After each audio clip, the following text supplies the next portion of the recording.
Hello and welcome to the latest episode of the Fools Rushing STFC podcast. We have a lot to cover on a week where basically the news just seemed to get worse and worse and worse as the days went by. So there's a lot for the lads to discuss tonight. Let's start with the introductions though. Hello Ben, how are you? Easy, Stevie. So I'm good, mate. Yourself? Very well, thank you. Hello Warren. Good evening, gents. How we doing?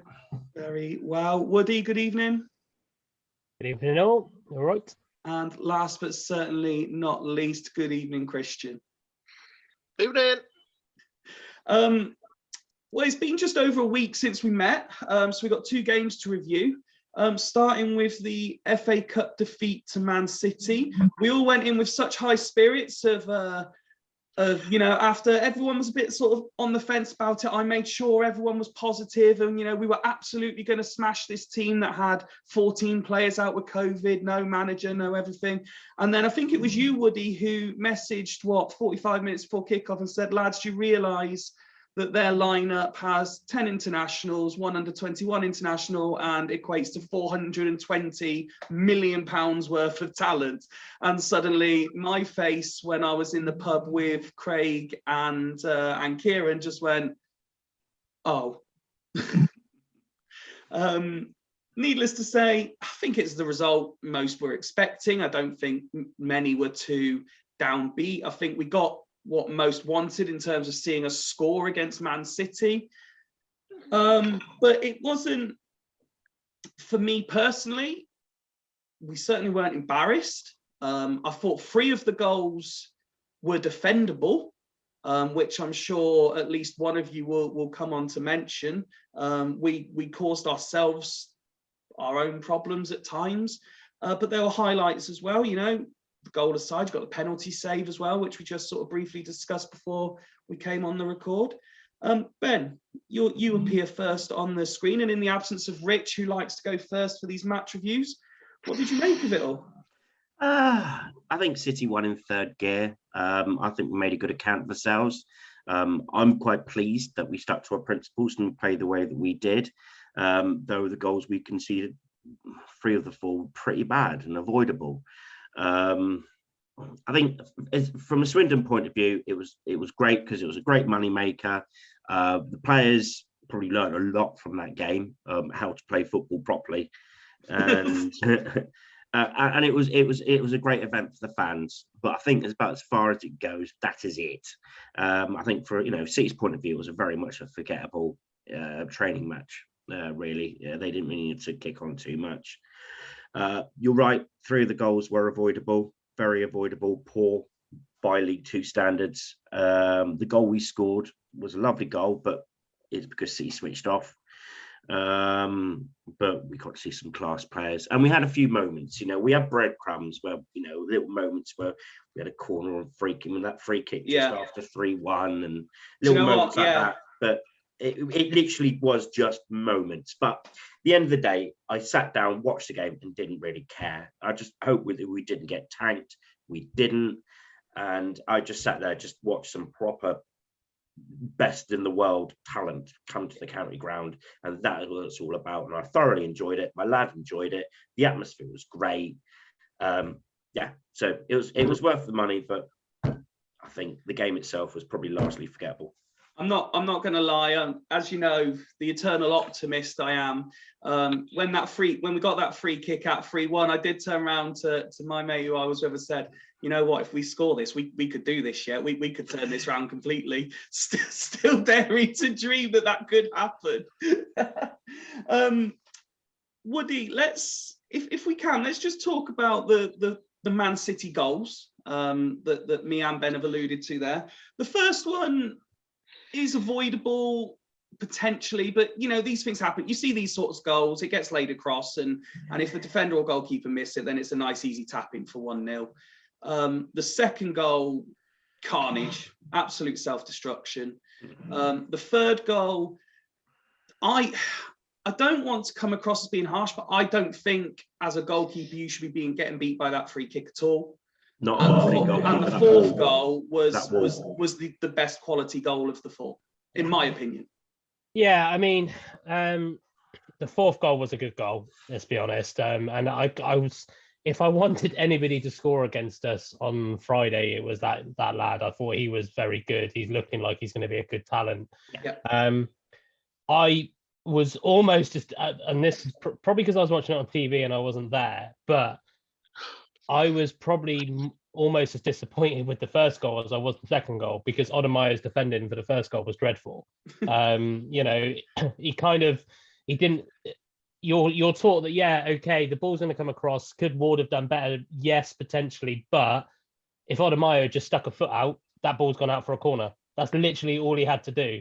And when you're playing an FA Cup game, history of watching lower league teams play against Premiership sides, you stick your bloody body on the line to stop a goal from going in, like regardless of whether it's the 5th minute or the 85th minute, and so that was a little bit disappointing. The second goal was just an absolute comedy of errors. It was almost like, I think, it actually annoyed me that Ali McCoy kept saying it, to be fair, but it was almost like he was right, because the way that we tried to play, which I don't want to take too much away from Ghana because we didn't change too much, but we were punished. To be fair, the replay showed he was saying, "Don't do it, kick it long." Yeah, exactly. Yeah. And I think I put that in the chat as well. I said, because obviously you guys wouldn't have seen it because you were there, but Correct. they showed Ghana before the ball was kicked as well, and he's saying, get it up. But then, to be honest, Ward's not a 16-year-old junior keeper. At the end of the day, if he doesn't think that passing to Conroy is the right thing to do, don't pass to Conroy. Tell him to get out of your bloody area. I can guarantee that Woolacott will have had an issue with telling him to get out of the area. But then Conroy stitched him up with that pass back. That was awful, to be totally honest. And then obviously Ward, as I'm sure Warren will allude to later, was a little bit of a pouter at Louis Reed, to be fair. The free kick, the wall wasn't set up correctly. That's the only thing I would say on that one. Get rid of that bloody lying players down behind the wall. Like, you don't need to do that, really. It does. Well, I don't know if you watched it, but just a side note to that specific point, I was watching the Chelsea Spurs game last night, was it? And Azpilicueta was doing this new thing where he was kind of going for a rugby scrum crouch thing between the players in the wall. I'm not sure what he was doing. There's all sorts going around now, like in terms of how to defend free kicks. But for me, a basic near post setup would have stopped that either way. And people would say, should Ward have been beaten there? But then that's why you set your wall up to be on your near post, so that the keeper can worry about the far post. So it's 6 of one, half a dozen of the other. It was, I think, the free kick was fully intended to be like that. It was intended to be quite slow, quite deceiving, and it's just gone in. But yeah, it's and like I say, we've already spoken about the fourth goal was class. It was a very, very good goal at any level. So yeah, but I think I agree with what I think you said earlier in terms of, had we have scored that free kick, who knows in the FA Cup? Who knows in any game, let alone the FA Cup? But it's a shame. I would have probably think that if we had ironed out the mistakes, it wouldn't have been. It's almost like the goals we conceded were embarrassing, but the result wasn't. Yeah, no, I think that's fair. Warren, as we said, there were good moments. We had the penalty save. That's 2 games on TV, 2 penalty saves for Ward, and obviously McCurdy's goal, which, if anyone was going to score, it was going to be him. And on the night, I felt if anyone deserved to score, it was him, because I thought his performance level in terms of the attacking players was different level to, for example, Simpson, who I personally, when we were discussing it after the game, I had a few negatives to say about what I thought of his performance. But there were positives to take from it, wasn't there? Yeah, 100%. We like Ben alluded to, we didn't get stuff. The Man City have been tanking teams 6-7-0 in the Premier League, and they've come up against the League Two side with 9 players that would normally start for them in the Premier League, I believe, and we haven't been turned over. They didn't get out of second or third gear. Do you know what I mean? It was very comfortable for them. They were just a class above with regards to just being able to keep the ball simple, free. They just did the simple things a lot better. Football's not a complicated game. It's just, if you do the simple things better, you win a lot more games. And that's what they do. Just the crisp pass in the 5-yard passes, it goes straight to feet or in front of them, not behind. And it's just a lot more simple. But we did ourselves proud. We had little spells in the game and little moments where we were. The goal was very good. I thought Johnny Williams picked the right time just to play that ball in, just as the defenders were coming across to cover him. He just made the correct time. And McCurdy, it was questionable from the Man City keeper, but he did the right thing. He just struck it hard and low and made it difficult for the keeper to save, and it flew in. So, but yeah, we did ourselves very proud, and that's all we can do. And I thought, you mentioned Williams there, I thought when he came on, I know obviously the time period he was on the pitch for, but I thought you could see the difference in class when he was on the pitch. Oh, he didn't look phased by it either. You could tell he's been at that sort close to that level, and that he come on the pitch and he was comfortable that he was going to get on the ball, he was going to do his normal thing and try and make things happen for us. And it was probably an easy time for him to come on because the game was done. But yeah. I mean, he still come on and made a difference for us, which was massive. And Christian, you were obviously at the game as well. What were your thoughts overall? I went to the game expecting absolutely nothing, to be honest with you. I expected a good Tonkin, which is what we got. But all I wanted to see that night, I wanted a good night out, beers with mates, see a packed county ground. I love seeing a packed county ground under the floodlights. Good atmosphere and a great night. You know, the Tifo, is it Tifo in the Shrivenham Road or Don Rogers stand and everything. Really good night. The lads, the lads from the disabled that played on the football halftime. It was a great night for the community. You know. Yeah, and on that note, I don't know if you guys have seen it, but the picture and the videos that have gone round of all of the kids, obviously, and everyone who was on the pitch at halftime, particularly the one lad who's had his picture and that all done and looks really smart, really nice. I've seen the pictures and stuff going around today.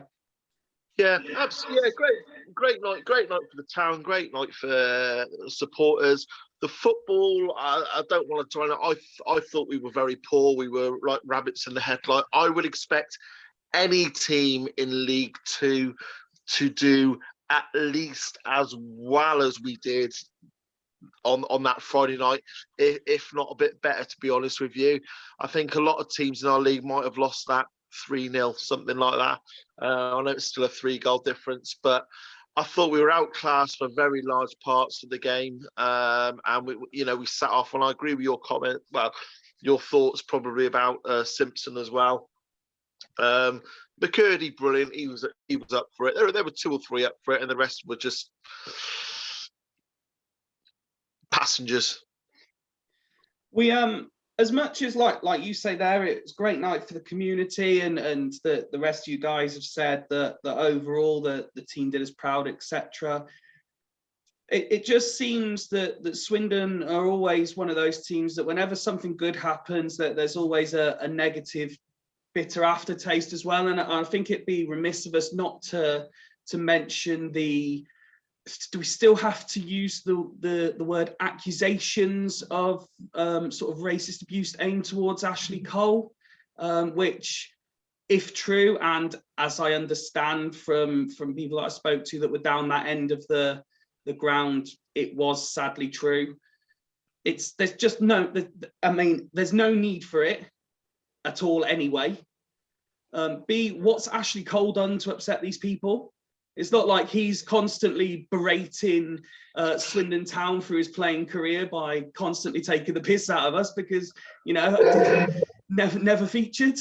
I just don't understand why it's deemed as a necessary act by anybody at any point towards anybody to say the suggested things that had been said towards him. And again, I believe there was also throwing of coins or similar.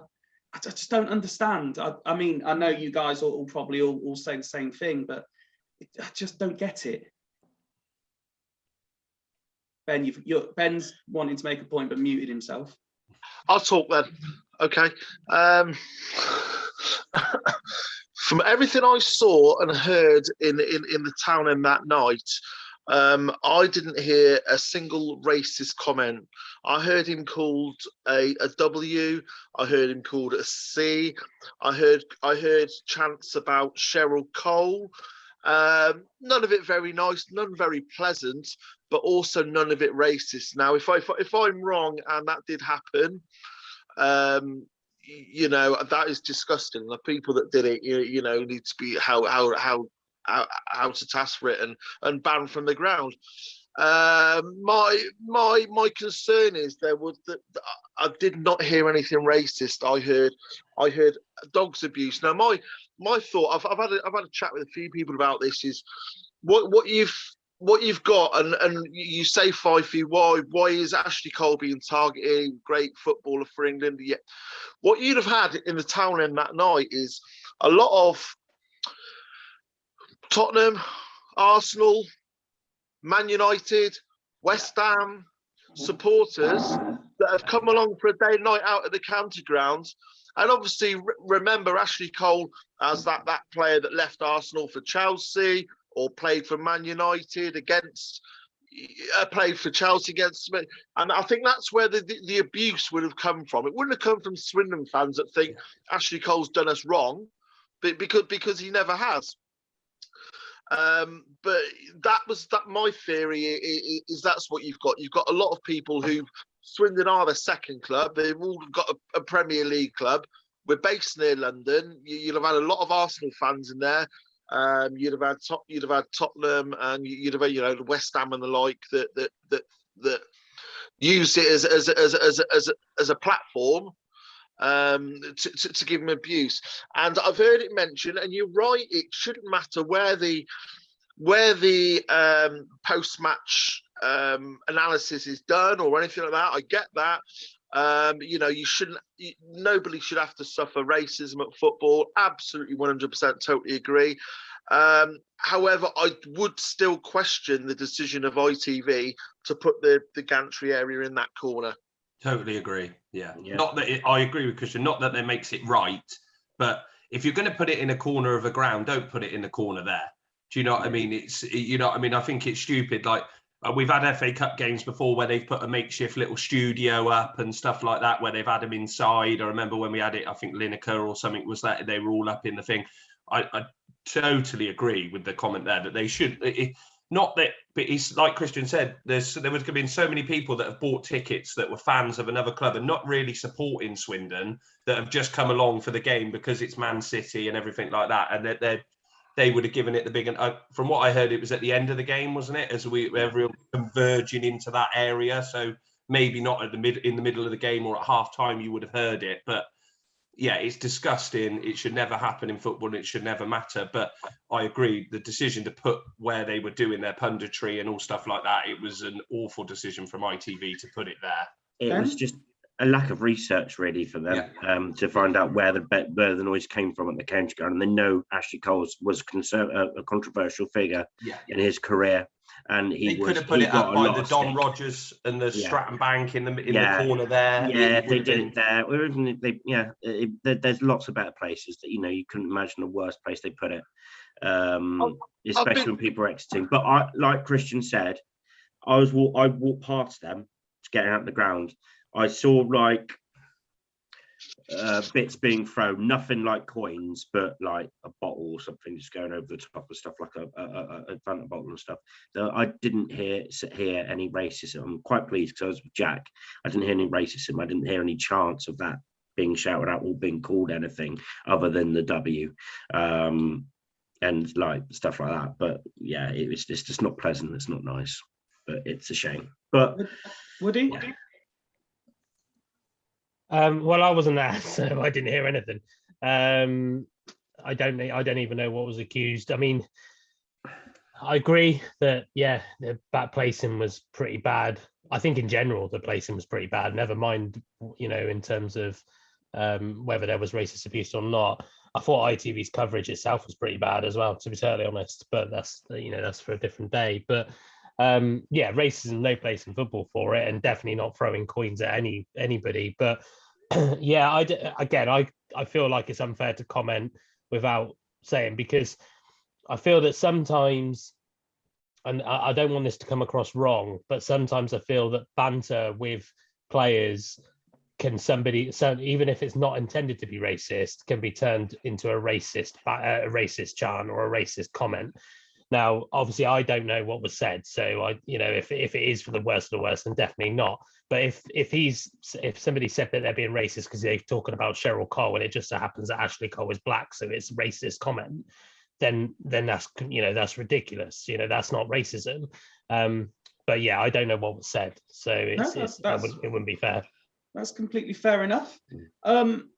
Let's move on to the midweek action then. And Warren, you made the trip up to Mansfield, and you were telling us that one of the main highlights of the night was the burger you had pre-match.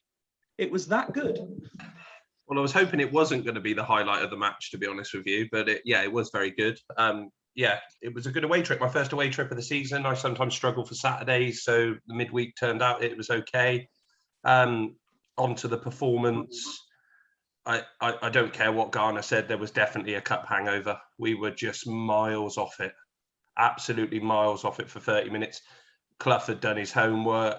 I can't stand him, but they were putting balls down channels where they knew our gaps were, and they exposed our new lad for the first 15 minutes of the game, where they were just putting balls down there and making this guy defend one-on-one, and he really struggled for the first 10 to 15 minutes, which for his first game in professional football at a league level, it's tough for him, but he grew into the game, O'Brien, and I thought he got a lot better as the game went on.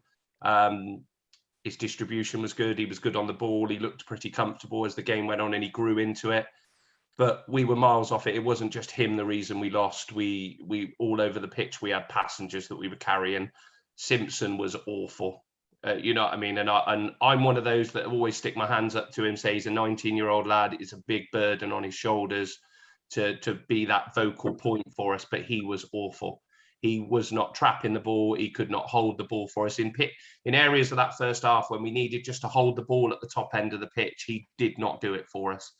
McCurdy ran his heart out. He was unbelievable. I'm not normally his biggest fan, but he was unbelievable. Worked, and just didn't stop. And did Simpson's running for him. And Rob Hunt was quality again.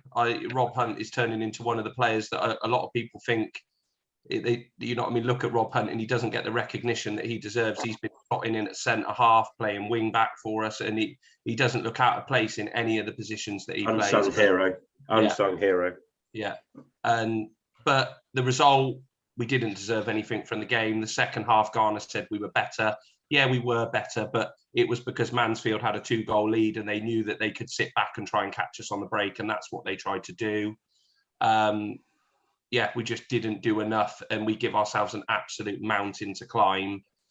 And just to something, I know we'll probably echo on this later, this is a big month for Swindon. This is going to show which way we're going to go this season, whether they're going to take their foot off the gas and use the players going back as an excuse.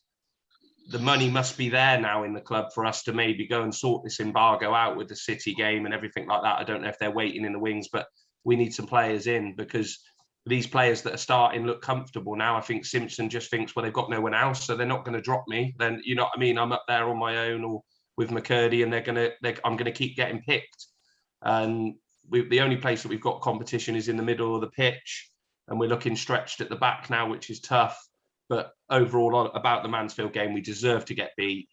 The second half was better, but yeah, we deserve to get beat, and they are flying, and they will be up there. And me and you were right, Woody, in the end, because Mansfield will be up there in the end. Ben, on reflection of the result, how do you think, and when you look at the league table as it is now, is it a damaging defeat, or do you look at it that, okay, maybe there was a cup hangover, but it's still tight enough that it shouldn't impact too much on us? It's January and we're all bunched up, so in the long run of things it doesn't matter, and that goes to Saturday as well. We lose Saturday, we're still all bunched up, and it doesn't really matter in the long run. No, Woody is not happy. I know people that shouldn't panic. We should see where we are at the end of the month. Personally, I think we are at a bit of a crossroads. I mean, if we want to talk about the transfer window later, we can bring it up a little bit later. But you know, if you offered me a point at Vale, I'll probably take it. It's not the end of the world if we don't and we get beat. We've got time to sort it out and get back, but it's not. You know, it's still January, but we need a good window, and I can't see this embargo being lifted either. Not whilst we've still got the 2 FA charges hanging over us. We could get a whopper of a fine. We've got infringement and laws on the on ownership and funding. They're huge. They're big things. So we could have the book for us. That's why it's not been paid off. That's why we're not actually buying players to stay up, because we don't know how much money we got to pay up soon. So that's probably why they targeted just being alive and staying up this season.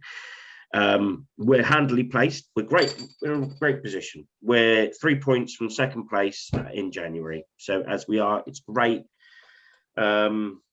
But yeah, it's a bit of a disappointment. Woody, before I move on to the next topic, you look like there was maybe 2 or 3 moments during Ben's little piece there that you'd like to jump in and say something. So please.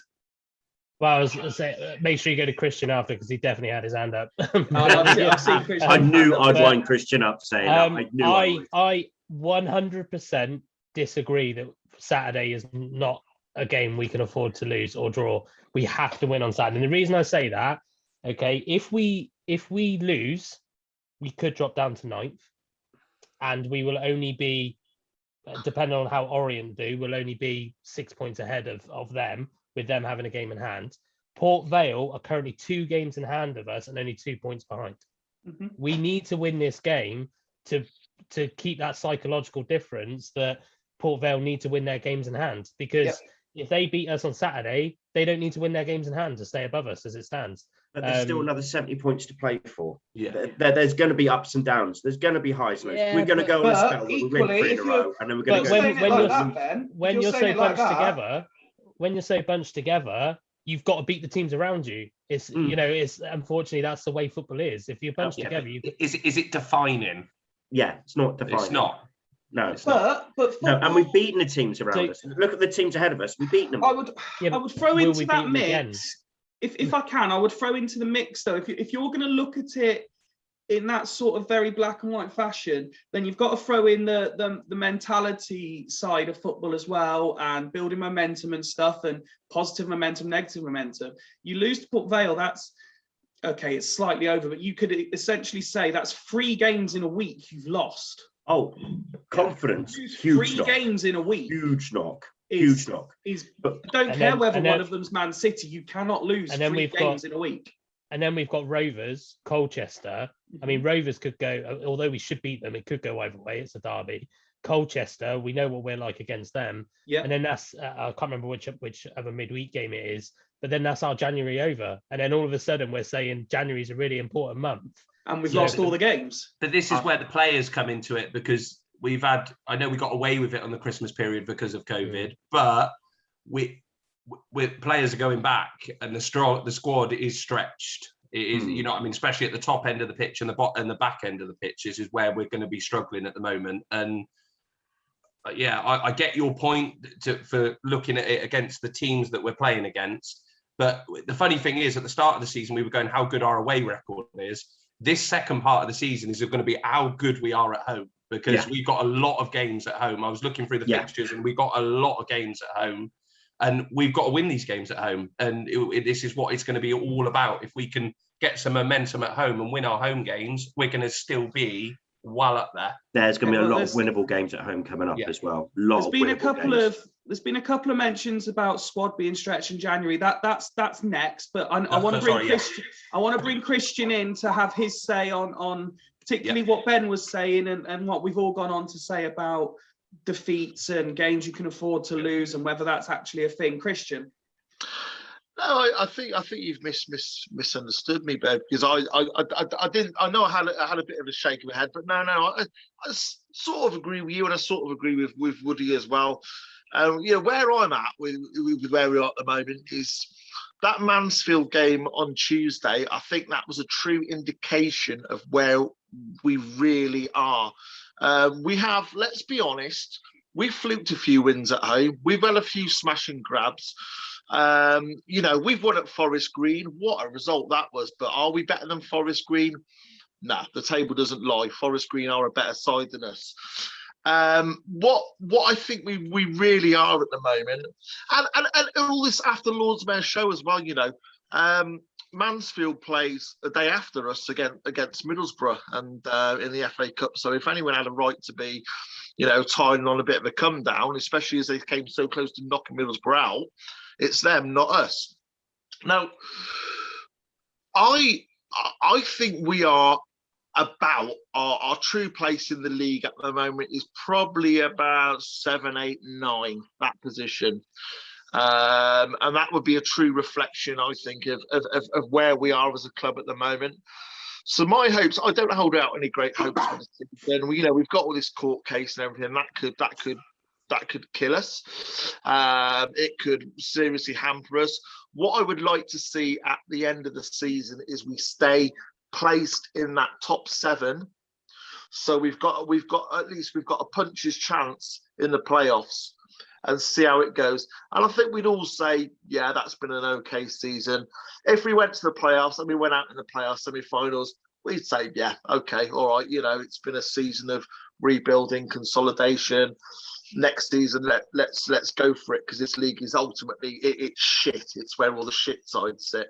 But yeah, if we can get to the playoffs, we've got a puncher's chance, haven't we? So I'm not as demanding as I would normally be this season. Okay, so that's very fair and honest of you.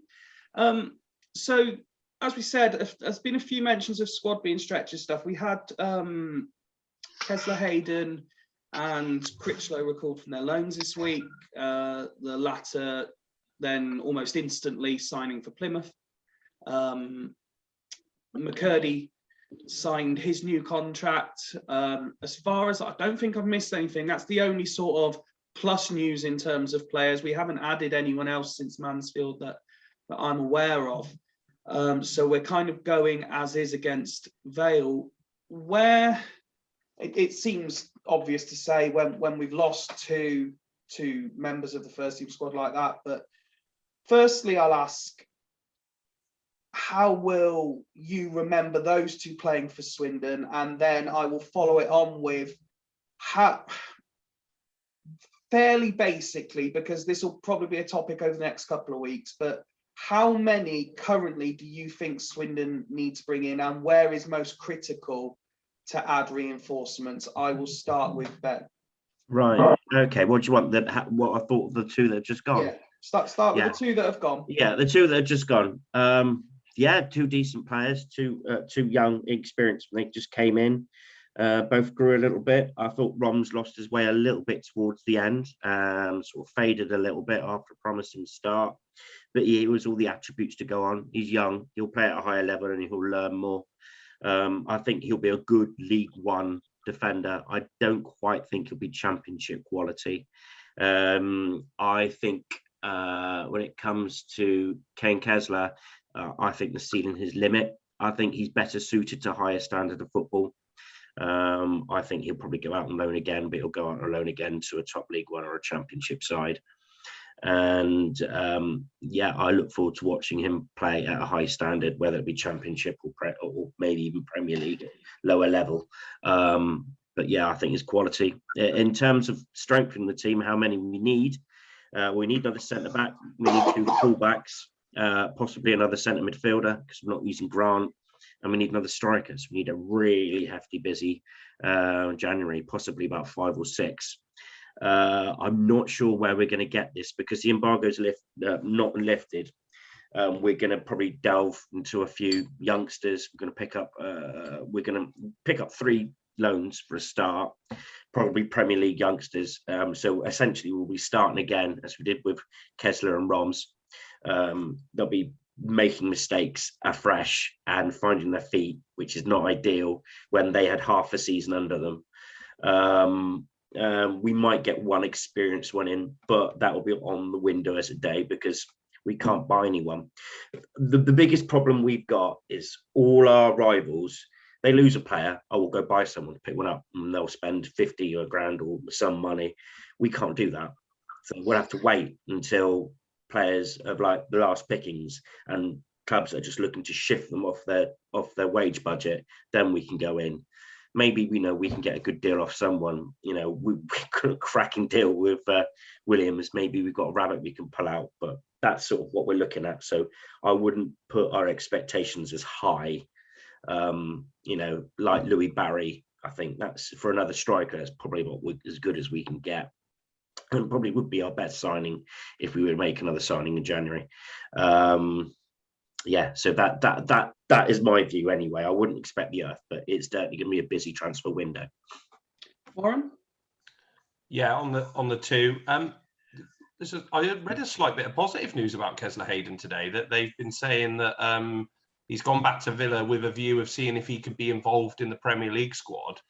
And apparently if he's not going to be back involved, he could come back to us. I know there's a lot of if, buts and maybes, and you know what I mean?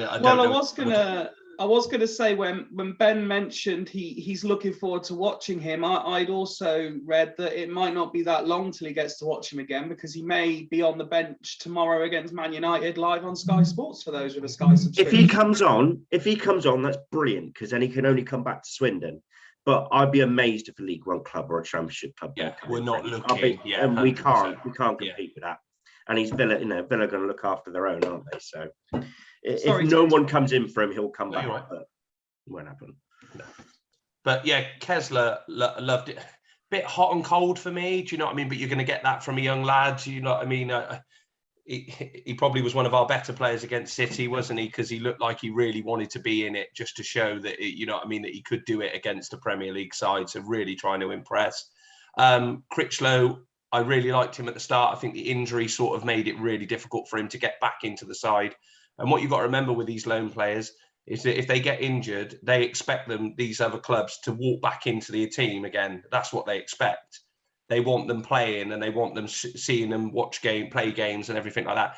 And it's hard for our manager, Garner, to think, well, I've brought someone in to replace you that's done all right, and now I've got to chuck you out to bring him back in straight away with no questions asked.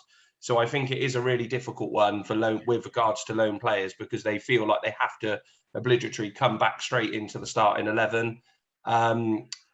With Ben, I think we definitely we're lucky that we've got some versatility with Rob Hunt that seems to have slotted in at centre half really well in a back three when we play it, and I think he's looked really decent. But we definitely need someone up. I think the priority, and I know it'll be the most difficult one, is someone to take the burden off Simpson. We need someone of a mould that's going to be at the top end of the pitch, to hold the ball, to bring people into play, to play off so McCurdy can play off, because Simpson just doesn't do that enough. Or if he has a really good game and a real poor game, and it's just not enough. Sort of like Ben stated, that's what's going to cost us this year.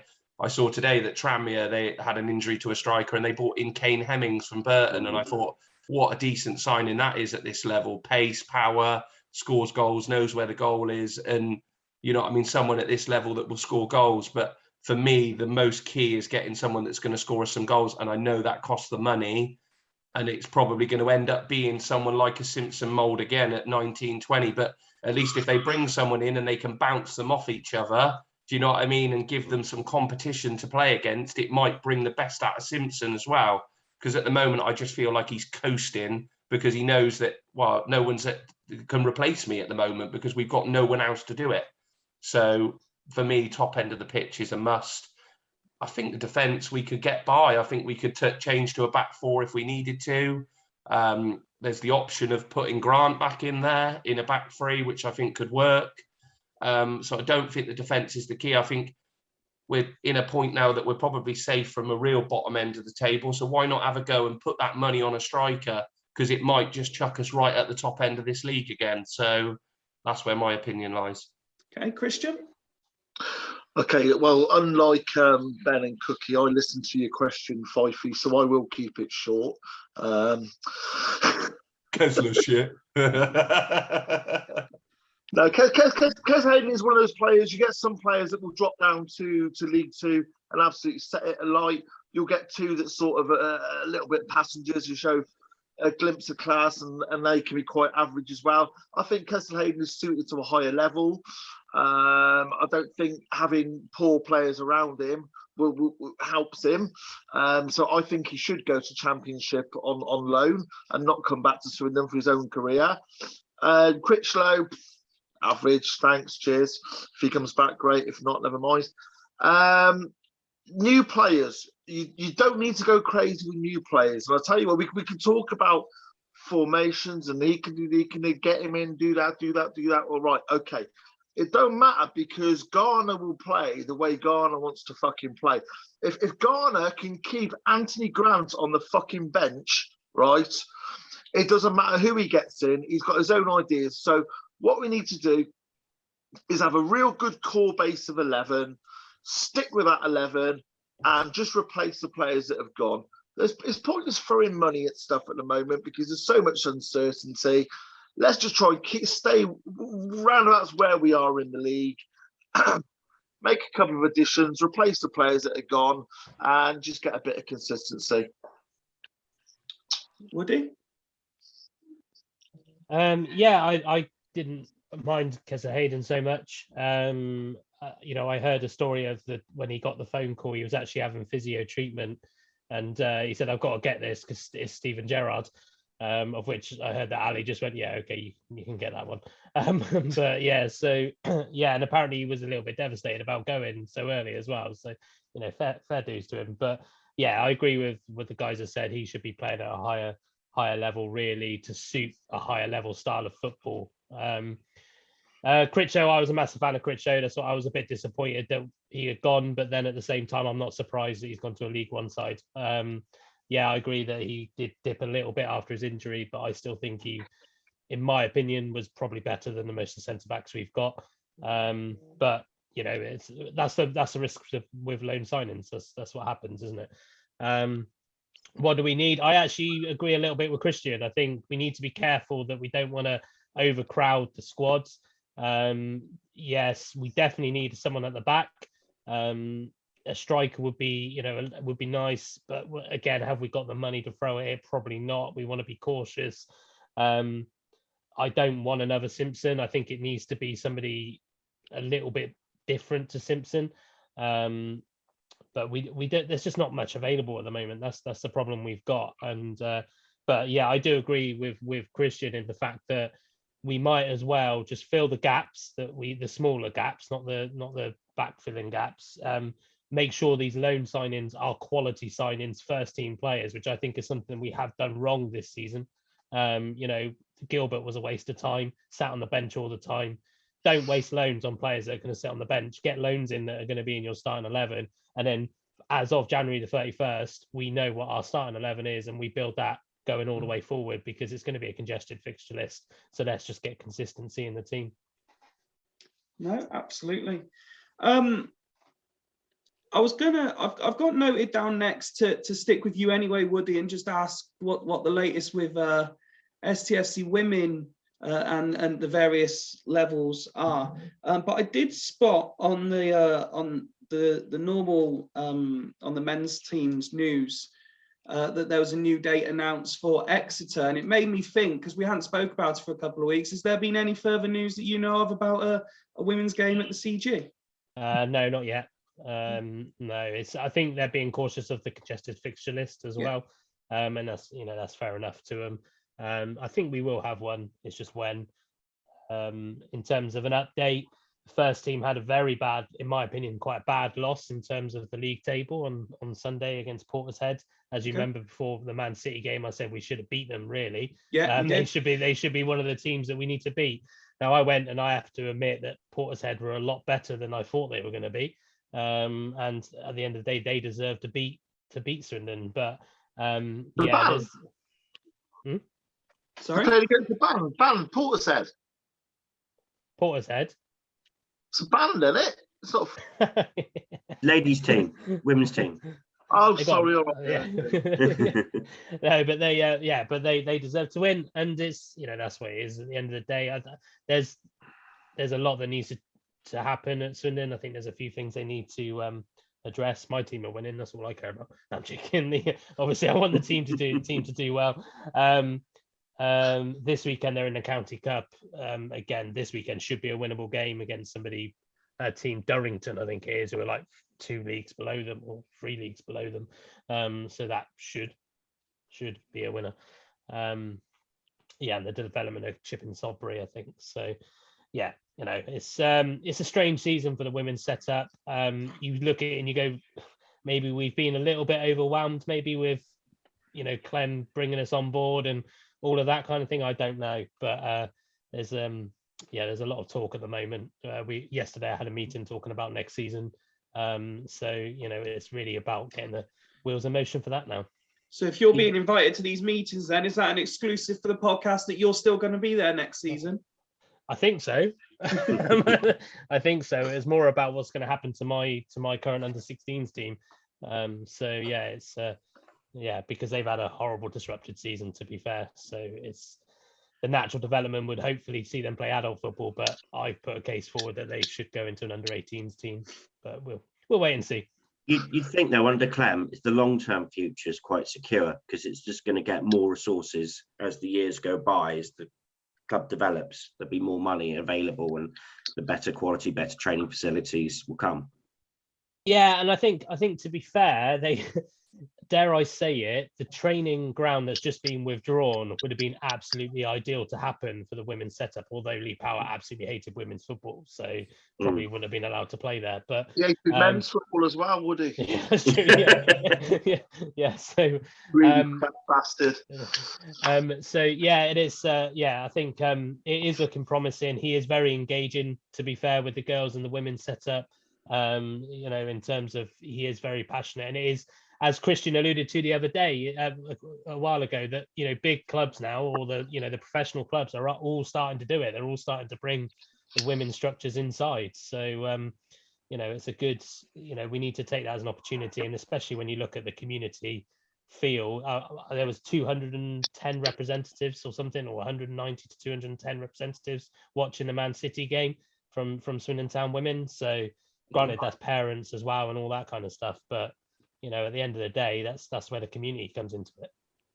Would it not be possible? You talk about the fixture congestion, and go back to this, what you say, Woody, about the game at the county ground. I'm sure it was against Swindon Ladies a few years ago that Cheltenham Town put a game on after the men's game, put the ladies' game on straight after. Yeah, I remember that happening. It's an idea. It's whether it gets past Mr. Cassidy. That's the problem. He is very protective over his pitch, and I think as it stands, I think Clem's very maybe nervous about upsetting him potentially, because it's I think our pitch is actually, although to be fair, it's actually not, in my opinion, not looking as good as it has been the last few years, but our pitch seems to damage really quickly, and I think they're very cautious of that. But I agree. I think that would be a great idea, especially if we're playing. I think so. Exeter in our league. If we play Swindon versus, have we played Exeter at home yet? I can't remember. No, we haven't. Yeah, so that would be perfect. We've had a good crowd for that before. I mean, I know a lot of it is where we were in the league last time we played them, but Exeter fans travel well, I think, don't they? And to be fair, their women's team supporters travel well as well. So I wouldn't be surprised if there's quite a few, crossover that watch the men's and the women's. So yeah, you're right. But Exeter, I think it's a Tuesday night in it, so that would be almost impossible, the rearrangement. But yeah, we need to look at. I don't know what teams are in our league that are also in the women's league, but that's for me, that's a great idea to play straight after. Just lock the gates so none of us can get out. Yes. Sorry, ladies. I would normally say as well. I would normally say you're more likely to see a win, but at the moment, it's not the case. We've got Port Vale coming up at the weekend. Just before we preview that, just a little flick through the fantasy league. I've actually remembered to actually do something with my team this week. and I've played my wild card. So although Kieran continues to lead the way, and Woody's still his closest competitor, despite playing it very low key, saying he's not really paying much attention to it anymore, and Rich has fallen slightly behind Woody. One show remains bottom, Ned just ahead, and then me. Expect to see my team start romping up now that I've actually got players who are available in the squad. Because apparently when I looked, half of my team was unavailable anyway. Although I did realise afterwards that's probably because half the Premier League games are still being postponed for COVID. So it's possibly not that the players are injured. Did everyone get the Tottenham one just before? Because Tottenham Arsenal might get called off tomorrow. Thankfully, I have no Spurs players in my team anyway, and only one Arsenal player, so it doesn't really matter. That's hilarious. That is, after Arsenal fans kicking off about Liverpool calling the game off, and now Arteta's like, "Oh, can we call the game off, please?" I think it's ridiculous calling. Yeah, they can't let it now because they're letting them use it for injuries now. It's a joke, isn't it? They're going like, surely it's. I know. Granted, if you had like 20 players out, that's a bit different, but if you've got 7 players out, that's the reason you register such big squads. This Premier League, you've got first teams, you've got academies, they've got 2 teams anyway. This is an issue. I can't remember who I was talking about this to recently, but this is something I said about the Premier League teams. I do accept that we are still in, and I hate the phrase unprecedented, but we're still in different times, and there are still things going around that are a nuisance. But if you take a Man City, a Liverpool, a Chelsea, and Chelsea are a prime example for me, but obviously Liverpool, Arsenal, these are the teams that have been doing it most recently. They've got a first team squad of 22, 25 players. Now, these are all international players, and yes, if you look at Liverpool, some of them have gone to AFCON, some of them will be injured, some of them, etc. But they've also got endless reams of players in their reserve squads, under 23s, under 21s, under 18s. They've got probably, Chelsea are historically known for having upwards of 25 players out on loan every season. They've forced their way into the, whatever it's called now, is it still Papa John's, so that they can gain experience, yet they're calling games off instead of giving these players actual experience. It doesn't make sense to me. Yet you've got teams like Swindon who will just carry on playing. Yes, we get the odd game called off now because of internationals, but it's the only time since I've supported Swindon I've known we've been able to do that we've had enough internationals to get games called off. And even when we can do it, we don't, because then we're getting put on TV against Forest Green anyway. And the key thing is, you said there, we don't have a development or an under 23 side. So, and you know, Christian put his phone, I completely agree. I don't understand the idea of putting teams in the Papa John's trophy, but then not using them to fill, like you said, to fill those professional fixtures. I think it's just a farce for me. I think I don't know how much the TV companies are having a say in it. We don't know whether they're saying, "Oh, well, we're not interested if Liverpool are going to play 6 of their under 23 squad. We want to see, you know, the big." But again, if you look at our game against Man City, I think we've all sat here and said the best player on the pitch was the only non-full international player. It was the young lad who scored the best goal of the game. Yeah, and also, what makes me laugh is they said, "Oh, Man City were ridden with COVID and all this crap," but it's like Jojo Willacott, we didn't have him. We didn't have Jack Payne. Johnny Williams had to start on the bench because I'm guessing he was carrying an injury. So it's not like we were getting away scot-free without anything. You know what I mean? It's too much protection on the Premier League teams, and that's why I lose so much interest in it sometimes. It's protection of these bigger teams, because to give credit to some of the bottom end of the Premier League teams, they've just got on with it. If they've had 5 or 6 players out and they're playing against a top team, the Premier League have gone, no, you just got to get on with it. But then these big teams have come along. The big teams have come along and gone, oh, we've got 5 or 6 out. Oh, okay, we'll cancel the game for you. We'll call it off. And I think that's disgusting. Liverpool's 10 false positives are a joke. Yeah. I mean, in cricket and rugby union, the clubs have known about it for years, and they've adjusted their squads accordingly. You know, if there's a Six Nations tournament on, domestic rugby doesn't get cancelled. those clubs that have got England, Wales, Scotland internationals lose those players for the duration. Cricket, all the contracts are held centrally, aren't they? Held centrally. Again, that take priority. So, what the Premier, and even all the way down, to be honest with you, they've got to start thinking now about strength in depth. I know we're hopefully, touch wood, coming towards the end of this pandemic, maybe, but if there is a lesson that's been learned from it, it's that really. You need to have a plan B in case you do lose 3 or 4 players. And I think if there are international fixtures, I don't think necessarily domestic football should be cancelled. Hey, let's be honest, it's not like it was 20, 30 years ago where we used to always really, really look forward to England games. Now we see these.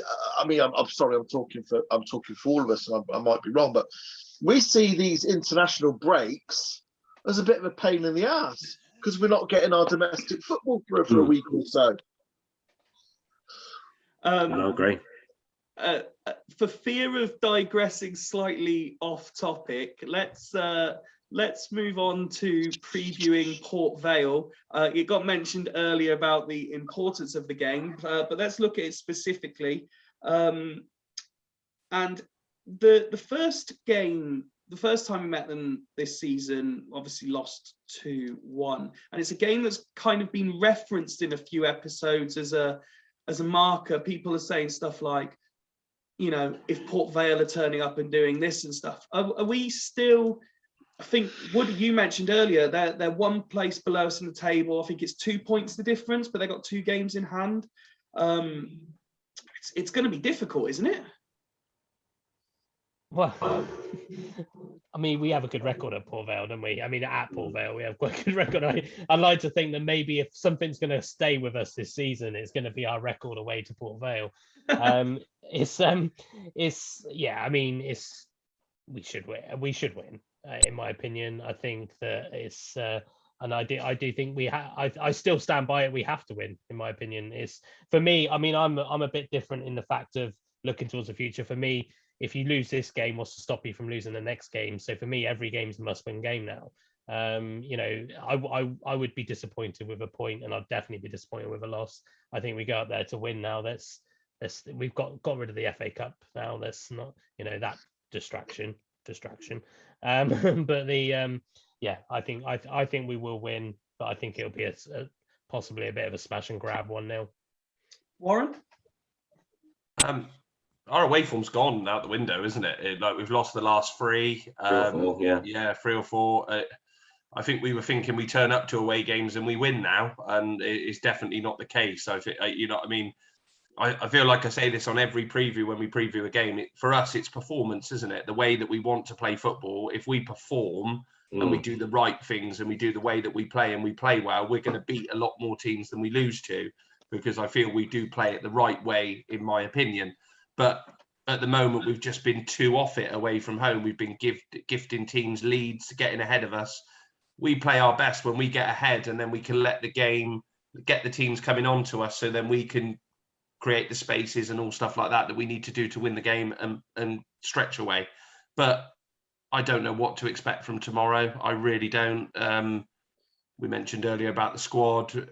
I wouldn't want to put a prediction about it. It's going to be, we just hope we're a bit more fired up for it than we were against Mansfield, because we were so far off it. And hopefully it was a bit of a reality check, and Garner's got into them these last 2 days on the training pitch, and it creates a better performance. But for me, it's crying out for Anthony Grant. I don't know how many times I've got to keep going on. They're a physical team. They're going to be difficult. We've been losing the midfield battle away from home the last few games.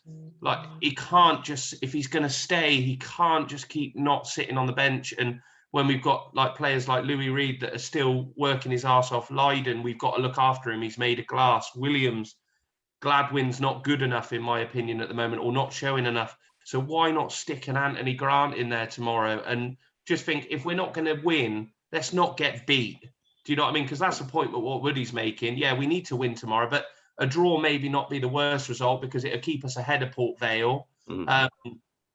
You know what I mean? Just stick a bit of steel in there tomorrow and make ourselves difficult. If the defence isn't going to be as strong, we need that bit more of a shield in front of us. And that's where I think it's crying out for Anthony Grant tomorrow. But like Christian alluded to earlier, maybe Garner's obviously he's alluded that he's not a fan of him, but surely then why isn't he gone? You know what I mean? And yeah, but for me, he's got to play tomorrow. I don't know what to expect. If we perform like we were at the start of the season in away games, we'll win. But if we don't, it is so that we'll lose. And it's the way it is. Christian? Port Vale are very much on an upward trajectory. Unfortunately, believe it or not, I would actually take a draw tomorrow. I can't see us winning. My heart's saying we'll scrape a draw. My head's saying we're going to lose 3-1 tomorrow. 3-1. Port Vale are a decent side. I think they've got a wide pitch, and they've just signed somebody who that wide pitch will suit very, very much if he starts tomorrow. And I think on 95 or whatever minutes, you will all be cursing a certain Mr. Chris Hussey. Oh, yeah. And Ben. We have got some good things. Christian's absolutely right. I think they've got the widest pitch in the division, which suits our game as well. We like a nice big wide pitch for our passing game. So that opens up the game and hopefully for a good one. They've also not played a league game for a month. I think it was early December, their last league game. I think the only game they played since was an FA Cup beating against Brentford. So maybe that's something that we could go, because we played Northampton after they'd not played for months and they were shit. And then when we played after not playing a month, we were shit. So hopefully that goes in our favour.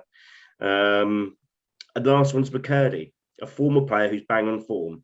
Now, if roles were reversed and we had a former Swindon player coming to the county ground, without question, we'd all be saying definitely. We'll be going, he's going to score against us. He's absolutely flying. He's bound to get a couple of goals, and McCurdy will be bang up for it because Vale hate him. So might have a Chris Maguire on our hands. That'd be good, wouldn't it? Right in front of him. Yeah, well, it could be. Well, he would be doing a Maguire doing the cup and knee slides in front of the away fans. So it's sort of like built for that, really. I'm hopeful that we can get something. I think there'll be goals both ends, and I'm going to make a prediction, and I'm saying it's going to be a Desmond 2-2. Lovely. Gentlemen, it's been an absolute pleasure spending the last, I don't know how long we've been recording, just over an hour with you. What's your prediction? Yeah, come on, Fifey. Yeah, Fifey. Back out. I copped out. You don't need to. I will always believe Swindon will win every game until they don't. So I'm going to say that we will concede, and for that reason we will win 3-1. Ooh. There you go. I just realised as well, McCurdy didn't play against them at our place, did he? No, he didn't. No. Why did we ask him? We've covered a load of topics tonight, so thank you very much for spending a large part of your evening doing that for me. And it's been great listening to you all as usual. If you want to, as it is, as we mentioned last time, the January transfer window is open. If you'd like to sign for the Fools Rush In team, let us know, and we will certainly be happy to have you on board for any of our upcoming episodes to discuss matches, discuss players, and generally piss about with STFC related comments. But until next time, if you're travelling to Port Vale, have a wonderful time. And until next week, goodbye.